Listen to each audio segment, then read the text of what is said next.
is your shirt.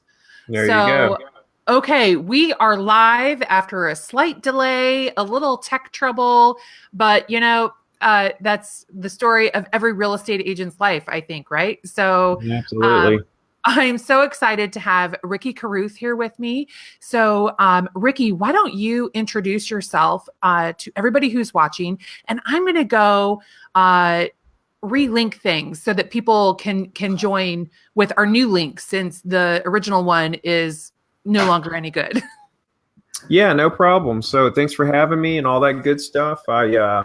Ricky Caruth, Remax of Orange Beach, Alabama, right on the Florida-Alabama line. Been in real estate since 2002. Roofed houses with my dad, all growing up before that. Got in when I was 20 years old. Then the market blew up. By the time I'm 23, I'm a millionaire. By the time I'm 25, I'm bankrupt, sleeping on friends' couches, sleeping in my car. Oh Had to no. go back to roofing houses, worked on an oil rig. So that was really a fun time, actually, because like even though I lost everything, I knew what was fixing to happen. Like I knew that that was going to be the pinnacle that taught me what I needed to do to not only get it all back, but keep it forever. So Okay. like I read 100 books, I studied the market, went on this huge personal growth journey. I got back in real estate in '08 and just started crushing it. That's when I realized that it was the relationship over the transaction is what I was missing the first time around. I was just concentrating on the deal, trying to make the deal happen and make money and do transactions. And the relationship was second or not even non-existent. I really didn't even care, to tell you the truth.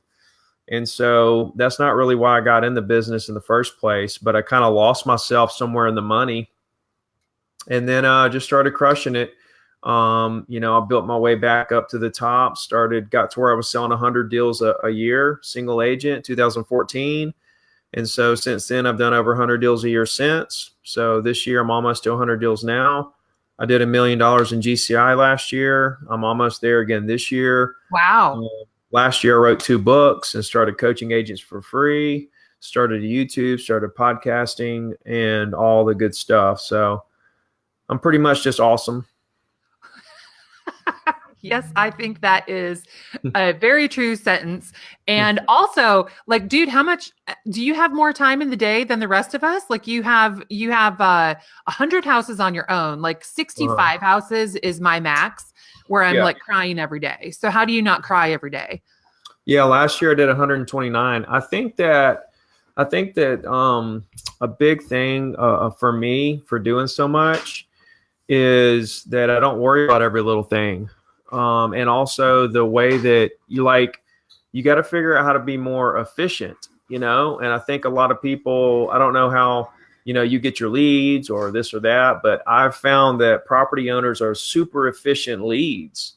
And when you concentrate on the highest quality lead, it just cuts out a lot of the crying. Like, it's just a lot of the you get most of the good stuff out of each and every lead instead of all the BS that comes along with, I mean, first time home buyers are really tough. Yeah. Property owners who already own property are really easy when they buy something or they sell something. Listings are huge leverage.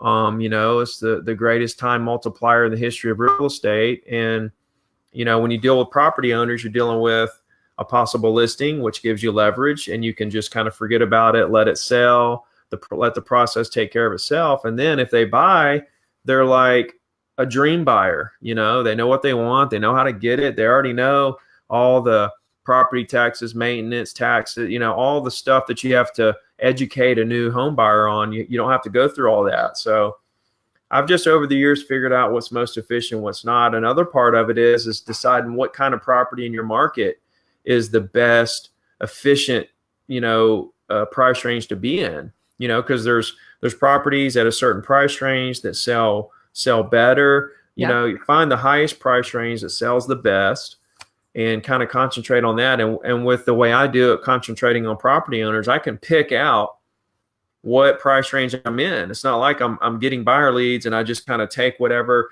they're wanting to buy or whatever. No, I'm concentrating on exactly what I want to sell. And so it's really cool because I get to pick what I want to sell. I get to pick my clients. And they're they're easy to work with. So I just kind of over the years cut out all the BS and got to down to the nitty gritty, like what the real meat is of the business. And when you get to that point, everything's just kind of, to be honest with you, just kind of easier. Okay. I feel like there's hours and hours and hours that we could spend on this live call. Just having the chance to talk to you, I'm like, okay, well, let's talk about all these things. But really, what we want to talk about today is newsletters.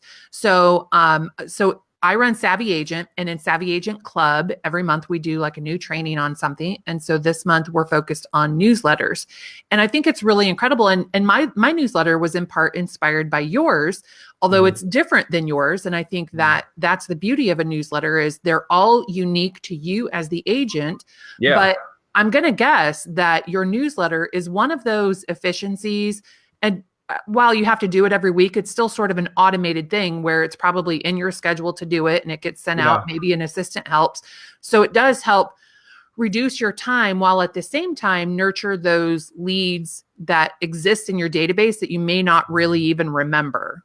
Mm-hmm. Would you agree with that? Yeah, no, absolutely. That's exactly what it does. But just to clarify, I spend about an hour myself a week on it every week, and no one else touches it. Well, that was one of my questions. So that's good. I wondered if you had an assistant help. No, because like whatever is in this mind is like that newsletter is like my baby, right. Because that goes out to all, 10,000+ of people that I've ever talked to about real estate in my area, all past clients, all, any kind of referrals and just anybody, that's getting close to 20 years worth of data of people who know who I am, who've dealt with me in some kind of form or fashion. And the information that I send to them on a weekly basis is really sensitive to everything needs to be just right. And if a mistake happens on there, I want it to be me that made the mistake. Okay. I don't want that's just one thing I cannot delegate.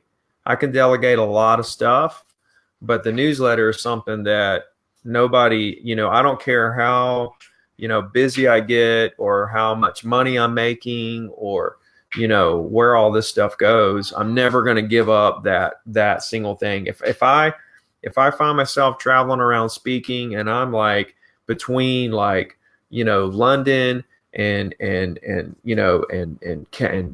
Kentucky, and I'm on a red eye because I have to do this speech the next day, I'm literally going to be up till 3 o'clock in the morning to make sure that sucker is just the way it needs to be.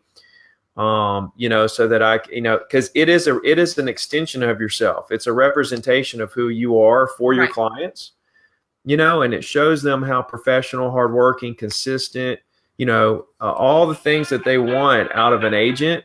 That email, newsletter, whatever you want to call it, it's doing all the heavy lifting for you. And there again, it gives you so much leverage across so many people, it just keeps you top of mind. I do it every week, every Wednesday. It's went out every Wednesday since 2007. So we're running up on 12 years that it's been going out every single Wednesday through everything, crazy times, hurricanes and changing companies and vacations and weird times in my life and markets crashing and oil spills. It never missed a single Wednesday. And it's the reason, it's one of the biggest reasons why I'm where I'm at, because so many people get it. And so many people, see me as their guy, their agent whenever they decide to do something. So have you always sent it on a Wednesday, or have you ever tested any other day? No, I mean, it doesn't matter what day you do it. There's not like a better day or whatever. There's you doing it on that same day forever. So it's the consistency that's more important than the day. Yeah. Okay. Yeah. And the fact that you just send it, because a lot of people they don't send it because they're scared of that it's not good enough. Uh-huh. I don't care if you just write out, hey, how are you doing this week? Here's the new listings, in the area. Click here. Hope you're having a good one. Let me know if I can ever help you. No pictures, no nothing. I don't care what it is. it's gotta go, you know? Okay. So people are holding themselves back and they're not taking action to do this email because they're worried about it not looking exactly like mine. I mean, you know, I've been doing this for 12 years now. I mean, this didn't just happen overnight. So, Sure. you know, it's not, people are valuing too much on the content and not enough on the fact that something is going out with your name on it to your database. And so they're leaving a lot of money on the table because people in their database are thinking about buying and selling something right now as they speak. And they're actually thinking about, they're talking to other agents as we speak. Yep. And they don't remember who you are because you quit sending stuff to them or you're just holding back for whatever reason. And it's a huge mistake. Okay. So, so lots of things. So you do spend an awful lot of time, well, not really a lot of time, but you've perfected your newsletter. And so you spend an hour every week. And like you said, you would stay up until 3 a.m. if you were in London sending out that newsletter, largely in part because it's more important that it comes from you. So I'm curious what your opinion is for the agents out there who maybe are a little bit scared of sending a newsletter written by them. And so they'd rather outsource it and pay 20, 30, $50 a month to a company for someone else's prefab newsletter that might be pretty, but not really from them. Which one do you think is better?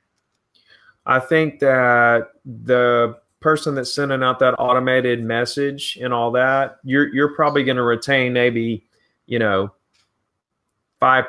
of the clients that I retain. Or something like that, because I agree.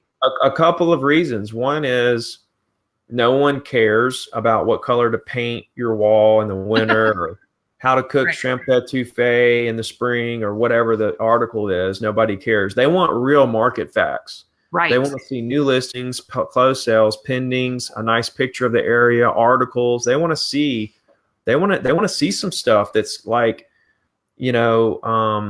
they want to see some engaging content, that's really going to educate them on the market and give them an opportunity to make some good decisions about their property or their buying and selling decisions, So having the generic automatic email is a big mistake, in my opinion. And two, when you're doing that, there could be a couple other agents in your area sending out that same automatic message. Well, the clients aren't dumb. They see that it's the same exact message coming from 2 or 3 agents. When you do it, when you do your own, it's like it's authentic, it's original, it's different, it's you. It's an extension of who you are and your personality and what you think they want to know. And so, no, I think it's a big mistake to do the automated stuff. Now, not to say there aren't people that are successful with it. I'm sure there is. To answer the question generally, I think it's a big mistake. Yeah, I would agree with you. And I also think I'm on speakerphone somewhere. Is that your computer maybe? You're not echoing on my end. Okay, I'm echoing on my end. Let me maybe turn your volume down and talk. Nope, that fixed it. Whatever. Okay. I'm, like I said, tech issues, but anybody who is not new to watching my videos knows this kind of thing happens a lot. So just like your newsletter, it may not always be perfect at the beginning, but it is perfectly you. So that's the best part about it. And to be honest with you, just to build on that for a second, I have typos in there sometimes. And I really try to proofread it and everything, but it's not always perfect, but it's perfectly you. Right. It goes out, I'm not worried about it being perfect, So what, as far as the content that you include in and I've seen some examples of your emails in your Facebook group. So it's never the same. And so I've been sending a newsletter out that's the best buys. And I pick maybe 4 or 5 properties. They might be my listings. They might be price reduced. Maybe they're just extra cool. Whatever the reason is, they're best buys for the week in Des Moines, Iowa, which is my market.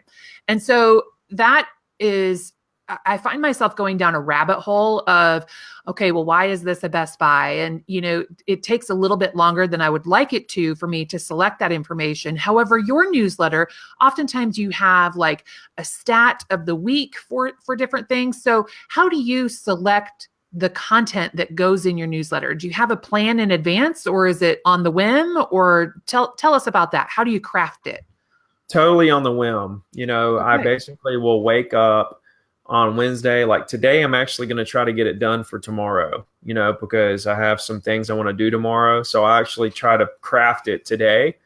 But whenever I sit down to do it, I'll just think for, a good couple minutes. Maybe I'll pull up MLS and pull up a few stats and just play around, and then all of a sudden, boom, it'll hit me. This is something good I need to put out there, like square foot prices compared to last year, or all the closed sales this year, or everything that's currently pending in the entire market, or like there's a big festival this weekend that may be the heart of my email, or like this week there's a report that the University of Alabama sends out that is strictly on condos down here on the beach.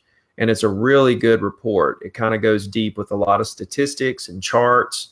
And so whenever that comes out once a month, normally I kind of use that.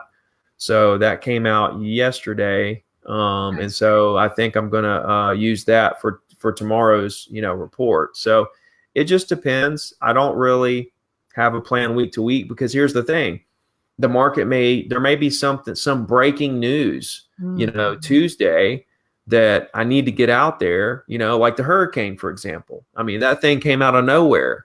And so, it's stuff like that, coming up with what's going on right now, what's important to everybody, what people are going to want to know about, and stuff like that. Then you have the holidays, when it's close to Christmas, do a Merry Christmas thing, and Happy New Year and Happy Thanksgiving and stuff like that, so you just kind of mix up a little business with a little bit of, market info with events in the area and a little bit of and I mean, I'll even write a little article sometimes in there about how much I care about each and every one of them, and, just want to be here if they need anything, stuff like that too, Okay. And I'll do a little bit of self-promotion here and there. I don't like to do a lot of self-promotion, but, like I'm fixing to hit 100 deals for the 5th year in a row. And so I'll probably say something about that, but I'll only do that on one email. I don't want to keep pounding away about me. I want to just provide them information. They know that I'm selling a bunch. They don't have to hear it over and over and over again. So I think that's a big thing too with agents, especially lower producing agents that, think being number one is a big thing. I don't even use it. Right. So. Yeah. Being number one is not all it's cracked up to be. And a lot of times people don't want to work with number one because they think you're too busy. So, just be you. It is all it's cracked up to be. Okay. It's a lot of fun. But on the flip side, if I post social media about a really great listing, I get a lot of engagement. If I post to the same audience that, I just hit number one in the state for the 2nd year, I get very little engagement. It just goes to show you that people don't really care about your stuff. They want to know about it. Like, you got to throw it out there here and there just to let them know that you are producing, you are making it happen, but it's not, people put too much weight into it. Yeah, people really, at the end of the day, people only care about themselves. And that's not really saying that people are selfish and self-centered, but that's just how we are. We live in a me economy. And so, of course, nobody really cares that much that you sold 100 houses, because they're worried about how they're going to make their mortgage payment, or, they have all of these other things going on that's just not a priority for them. Yeah. So, what do you think, out of all of the type of content that you include in your newsletter, what do you think is like the favorite for your customers? That's a great question. And I'm glad you brought that up, because here's a really cool thing for everybody to know. And that is, my email includes so many things. It has the new listings, closed sales, a beach webcam, like a live cam. It's got featured properties. It has actually links that goes to all the different complexes, what's for sale in each complex. It has a really cool picture at the top. It has maybe an article or something about the market or whatever. And so it has all these different things, right? And so what it does is it creates a reason for everybody. Like some people open up my emails just because they want to see what picture I'm going to put at the top. Okay. And then the next person opens it up every single week because they want to see exactly if anything has sold in their building in the last week. The next person opens it up because they're really looking to buy something and they want to see all the most recent listings of the past week. And so like, there's not like one single thing that I would say, this is the favorite thing, this is the most clicked, link or anything like that. It's like everybody has their own little reason. And so I give everybody a little bit of everything. Okay. And then out of the huge pool of people, see, this is one reason why I get such a great open rate every single week, 25% or so, Wow. 11, 12,000 people is because, it's because like I have a little bit of everything. And so it gives just about anybody a reason to open it up and see what that next recent information is, or that next recent picture or article or property that sold or came on the market. So, it's kind of all over the board. So, when you first started your newsletter, did you include your past clients every week, or and I asked that question because I hesitate to send to my past clients every week because I have a database that's like 4,500 people, maybe 600 past clients. And I think, I don't really want to bother them every week, even though it's not a bother. But like, how do you deal with that? It's an email. I mean, how is it bothering them? Oh, Ricky, I love you and your attitude of I'm not going to worry about the little things. I love it. If they unsubscribe, then great.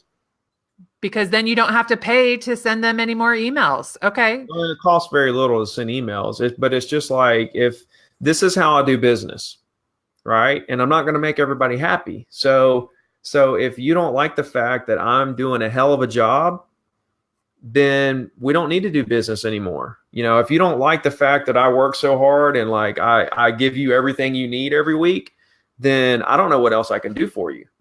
That is a winning attitude right there. So if you don't get anything out of this call at all, like that right there is gold. So good takeaway. So then, on your emails, you said that you send like homes that are closed. So how do you link to those? Do you link to like the MLS? And do you work such a small area that it's easy? Like, is it just Orange Beach, or is it like a bigger area? Because I work in a city, Des Moines, but then there's all these suburbs. So it's not just a little area. It's like a 30-minute radius really from where I live that we work. Yeah. The answer to that is I create a spreadsheet out of MLS and then I upload it to my website. Okay. So then I send them to a page on my website. So I have condos, I have homes, and then I have Perdido Key.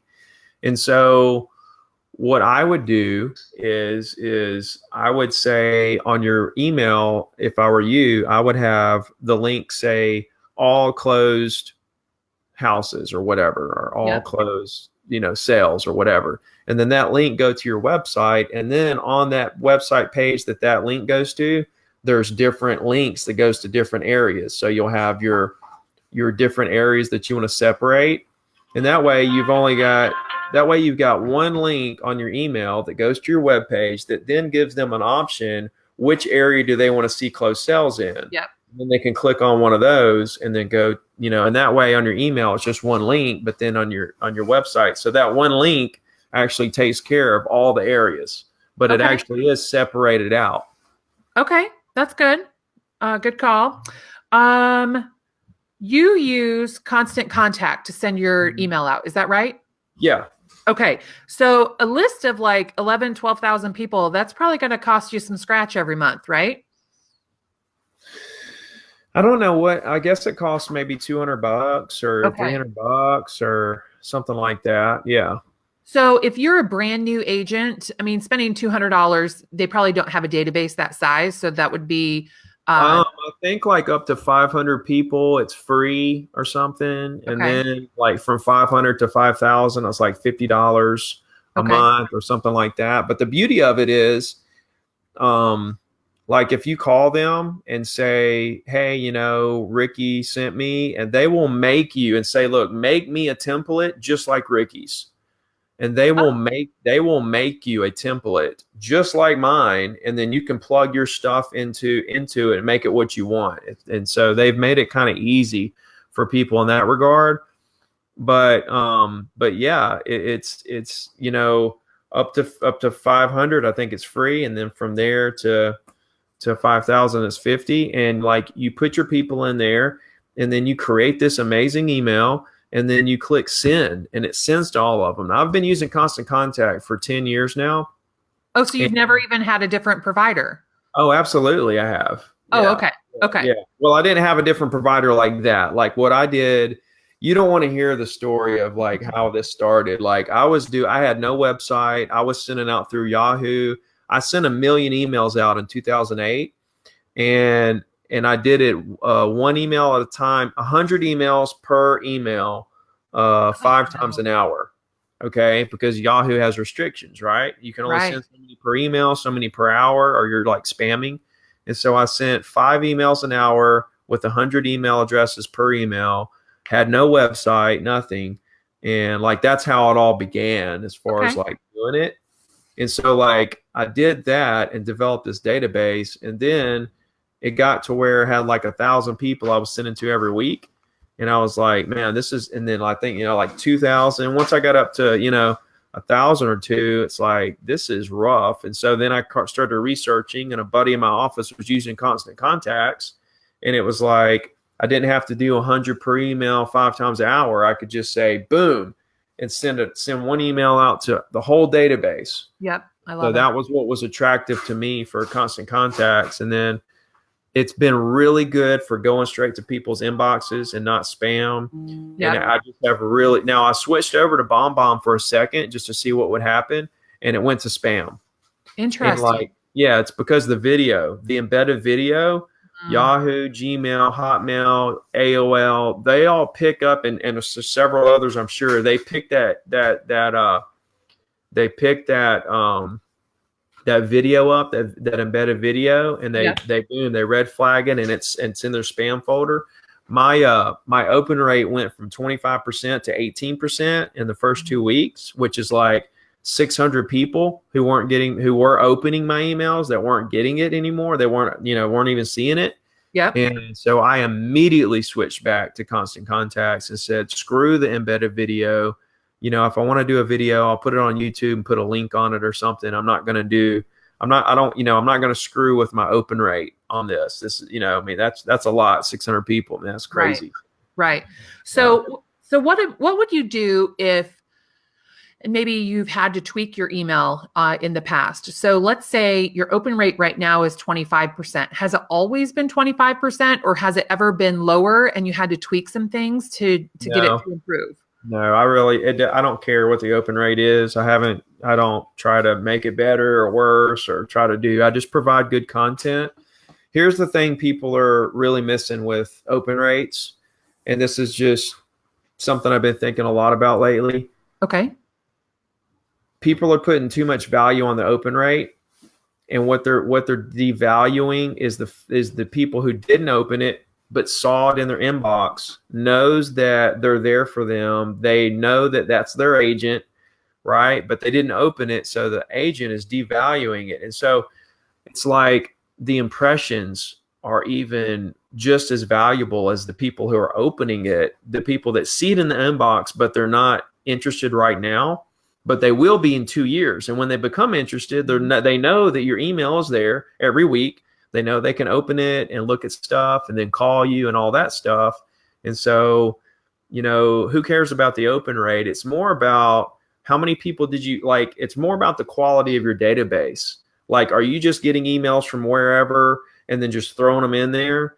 because that's very low quality. They don't know who you are. But if you follow my program and you actually call them and talk to them, get their email, create this relationship, they're far more quality, higher quality of an email that's way more apt to actually open your email and do business with you in the future. Sure. And so like quality of your database and impressions to me are just as important.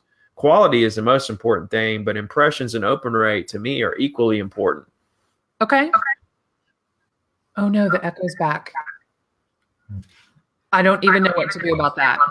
I can't hear it on my end. Okay, okay. So, similar to what do you think is the most interesting to your clients? Is there anything special about your email that you think that they look forward to? Or is it maybe, that's sort of the same question, but I had questions submitted by users before we had this call. So I want to make sure I hit every one. Same answer. I mean, there's, some of them open it up for this or that or the other, basically the same answer as before. Perfect. And so then, do you have like a special opt-in for your newsletter, or you just send it to the people that you meet and you gather their email address along the way for the week? They get uploaded to the list, or do you have like an advertisement on social media or your website? Click here to get my weekly newsletter. No, I don't think people do that. Yeah, I don't think for real estate people really, really wants a real estate newsletter, other than the people who are receiving them from us. They might, or whatever, but I've just developed it through cold calling property owners, buyers that I showed property to, past clients, friends and family, everybody. Okay, so I am pretty sure. Oh, one more question. How about the subject line? How much do you always have the same subject line, or do you change it up every week? No, it's Gulf Coast Market Report and the date every single time. Okay. Any emojis? Nope. Okay. Constant Contact won't let you put emojis in there, but I don't think I would do that anyway. So people see, you kind of brand that subject line.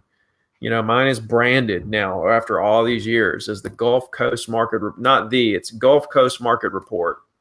Okay. Date. And so they see that date and they know that that's today. That's the recent information. So this is, this is it. This is what we've all been waiting on. Okay.